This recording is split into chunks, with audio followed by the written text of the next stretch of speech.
18 के तत्वों का इलेक्ट्रॉनिक विन्यास लिखते हुए इसके गुणों की विवेचना। तो आज का हमारा वीडियो समूह 18 के तत्वों पे आधारित है।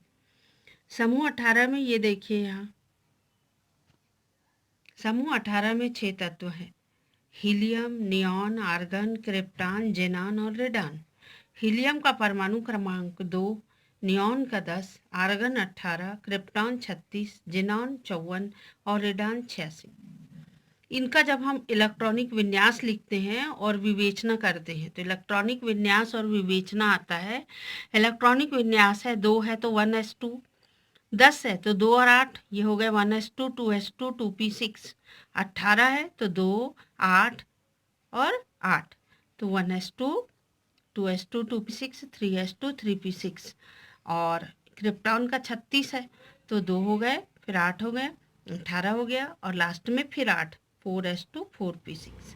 इसी प्रकार जेनॉन का 54 है तो 2, 8, 18, 18 और फिर से 8, तो लास्ट में आया 5s2, 5p6।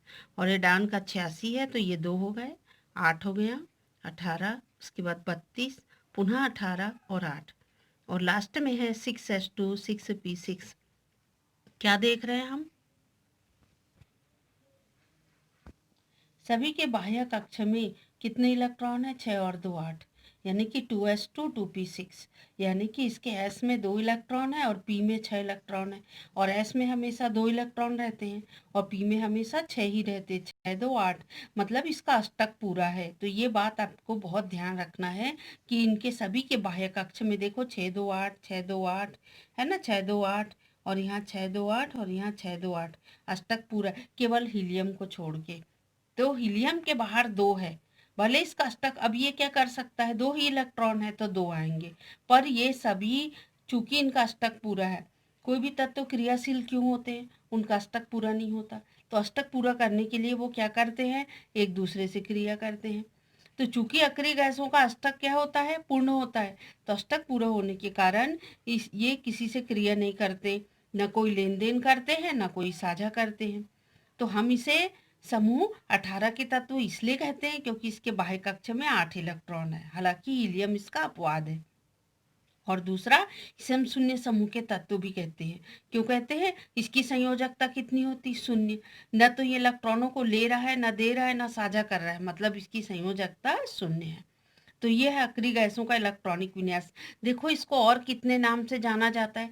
ये सभी वायुमंडल में मिलते हैं और अत्यंत कम है इसकी उपस्थिति वायुमंडल में, इसलिए हम इसे दुर्लभ गैस भी कहते हैं। और चूंकि ये गैस है तो मैंने बताई थी कि अगर कोई भी तत्व गैस अवस्था में है, ये पूरे के पूरे 6 गैस है, मतलब कि अधातु हैं।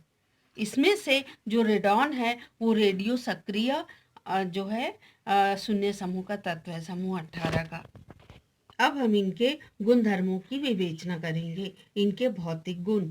तो भौतिक गुण में सबसे पहला है घनत्व, गलनांक और क्वथनांक। तो सभी के परमाणु क्रमांक बढ़ने के साथ साथ इनके घनत्व, गलनांक और क्वथनांक बढ़ते जाते हैं। इन गैसों में दुर्बल वांडरवाल बल पाया जाता है। तो केवल दुर्बल वांडरवाल बल पाए जाने के कारण इसे द्रवित करना कठिन होता है, अर्थात इसको द्रव में बदलना कठिन होता है, जबकि अन्य गैसों को हम द्रव में बदल सकते हैं क्योंकि उसमें सहसंयोजी बंध होता है। तो ये याद रखना है आपको कि दुर्बल वांडरवाल बल के कारण इसे द्रवों में बदलना कठिन होता है।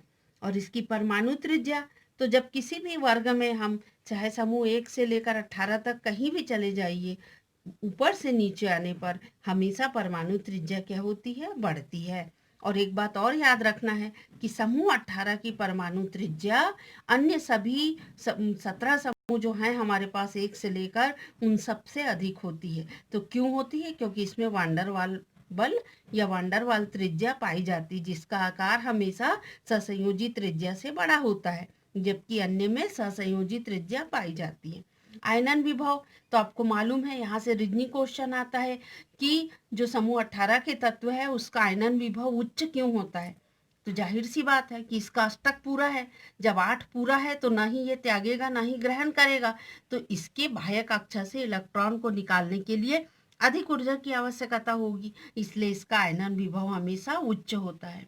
इलेक्ट्रॉन बंधुता, तो इलेक्ट्रॉन बंधुता ये खाली स्थान में आता है। इस तथ्य को बिल्कुल अच्छे से याद रखना है कि चूंकि अष्टक पूरा है और कोई लेन देन और साझा नहीं हो रहा है, तो इलेक्ट्रॉन बंधुता इसकी खाली स्थान होती है, शून्य होती है।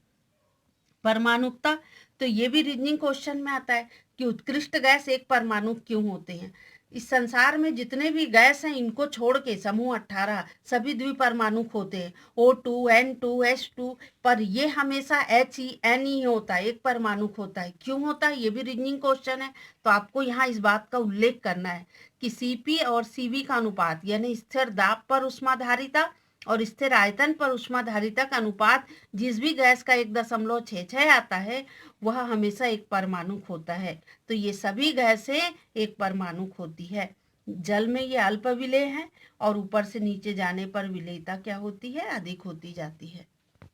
अब हम इनकी रासायनिक प्रवृत्ति के बारे में पढ़ेंगे। चूंकि इनका अष्टक पूरा होता है तो रासायनिक रूप से ये निष्क्रिय होती है, क्योंकि इसमें स्थायी इलेक्ट्रॉनिक विन्यास होता है और इसका असाधारण उच्च आयनन विभव होता है, इसलिए आसानी से क्या नहीं कर सकता, इलेक्ट्रॉन को त्याग नहीं सकता।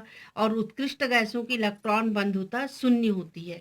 तो ये रासायनिक रूप से निष्क्रिय होती है क्योंकि इसके कोष पूर्णतः भरे होते हैं और ये अति स्थायी अवस्था में होता है, इसलिए इनके आयनन विभव उच्च होते हैं और क्रिप्टान, जिनान और रेडान के आयनन विभव बहुत कम होते हैं। तो यहाँ से जिनान के यौगिक प्राप्त किए जा सके, ये देखिए HCF2, HCF4, HCF6, लेकिन अन्य तत्वों के यौगिक प्राप्त नहीं हो सके हैं।